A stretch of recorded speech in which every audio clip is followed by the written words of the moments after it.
நாங்கள் இன்றைக்கி veg chicken அப்படின்னு சொல்கிற சோயாவை தான் பண்ண போகிறோம். சோயா எப்படி செய்வதுன்னு பார்க்கலாமா? அதுக்கு முதல்ல ஒரு வெங்காயம் ஒரு தக்காளி இது ரெண்டையும் நல்லா எடுத்து பொடி பொடியாக கட் பண்ணிக்கணும். நானும் என் தங்கச்சி வீட்டில் இருந்தால் அந்த மாதிரி வேலை பண்ணிக்கிட்டு இருப்போம். இந்த வேலையில் அடிக்கடி சண்டையும் போட்டுப்போன்னு வச்சுக்கோங்களேன். அக்கா தங்கச்சிக்குள்ளே சண்டை வரலன்னா அப்புறம் என்ன அக்கா தங்கச்சி.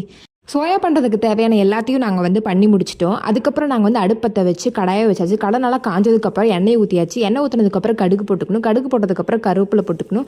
கருவேப்பிலை நல்லா பொரிஞ்சதுக்கப்புறம் வெங்காயம் போட்டுக்கணும். வெங்காயத்தை நல்லா வதக்கிக்கணும். இப்போ எது வரைக்கும் அப்படின்னா நல்லா பொன்னிறமாக வர வரைக்கும் வெங்காயம் நல்லா பொன்னிறமாக வர வரைக்கும் வதக்கிட்டே இருக்கணும். வெங்காயம் நல்லா பொன்னிறமாக வந்ததுக்கப்புறம் அறுத்து வச்சிருக்க தக்காளி உள்ளே போட்டுக்கணும். அதையும் நல்லா வதக்கிட்டே இருக்கணும். ஒரு நல்ல கலர் வந்ததுக்கப்புறம் வேக வச்சிருக்க சோயாவை எடுத்து உள்ளே போட்டுக்கணும். போட்டுட்டு கரம் மசாலா, மஞ்சத்தூள், மல்லித்தூள் இதெல்லாம் போடணும் அப்படின்னா போட்டுக்கலாம். போட்டு நல்லா வதங்கணும். எப்பவுமே சோயா செய்யும் போது உப்பு தான் ரொம்ப பிரச்சனை, அதை மட்டும் நல்லா பார்த்துக்கோங்க. அதுக்கப்புறம் இப்படி கலரிட்டே இருந்தால் சோயா ரெடி ஆயிரும். இப்படி தான் நாங்கள் சோயா பண்ணோம். அவ்வளோதான் கைஸ், பாய் பாய்.